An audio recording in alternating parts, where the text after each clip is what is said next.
Hi folks, welcome to Naturally Curious UK. A special welcome to you if it's your first time here. My name's Graham Wallace, and in today's video it's another one in the series on my 2024 photo portfolio calendar, and today we're going to be looking at the photo I've used for May. Now, before we start, you'll notice I've got my woolly hat on today instead of my cap, and it's, even though it's second half of April, it's pretty chilly and it's blowing quite a bit, and my cap might just have blown off, and mind you, might have made for a good comedy moment in the intro, wouldn't it? Anyway, let's crack on. So, May photo in my calendar is, let me just turn to May.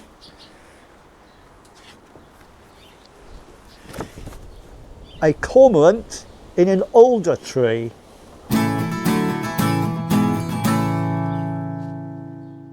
This month's photo was taken from a moving boat. The boat in question being a Broads Tours river cruiser, which I embarked on at Wroxham in Norfolk during a family holiday. The location of this photo is Salhouse Broad, which sits about 1.5 miles southeast of Wroxham town. I'm particularly fond of the way the profile of this cormorant is almost mirrored by the profile of the top of the tree trunk. The tree itself, as I mentioned in my piece to camera, is an alder tree, which is one of the predominant tree species in the flooded habitat of the Broads. The roots of alder trees contain nitrogen-fixing bacteria. These bacteria and the nitrogen they sequester from the atmosphere make it possible for alder trees to live in flooded areas where nutrients are hard to obtain. For more information about alder trees, check out the Norfolk Wildlife Trust link in the description to this video, or the fascinating Pond Guru video, which I've also included a link to in the description.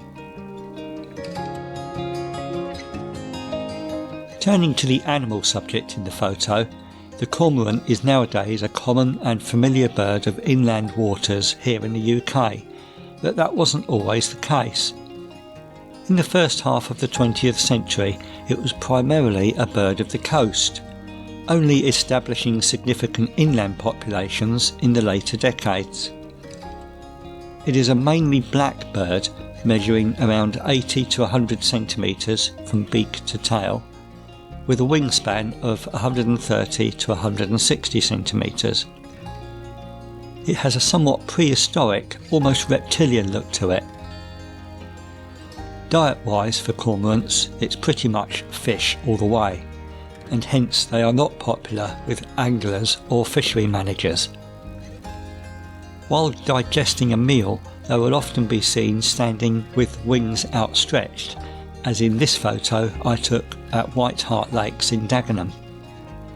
The typical lifespan for a cormorant is about 10 to 15 years, usually breeding from the age of 3 years.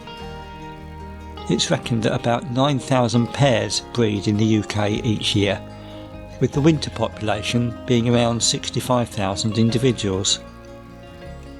For more fascinating facts and information about cormorants, do check out my friend Liam's video on his excellent A Shot of Wildlife channel. I'll leave a link to his cormorant video in the description. Meanwhile, let's take a final look at our featured calendar photo for May.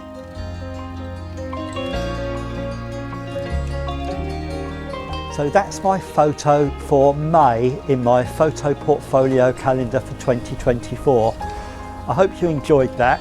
I hope the camera isn't wobbling around too much on the little tripod I'm using there in this blimmin' wind. Yeah, if you enjoyed that, give us a thumbs up, and if you're not subscribed yet, please do subscribe. But yeah, I hope you enjoyed that photo.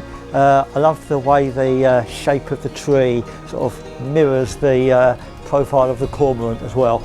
Right, catch you again soon here on Naturally Curious UK. Meanwhile, as always, stay safe, stay sane, stay curious, and keep enjoying the wonders of nature God has blessed us with. Cheerio.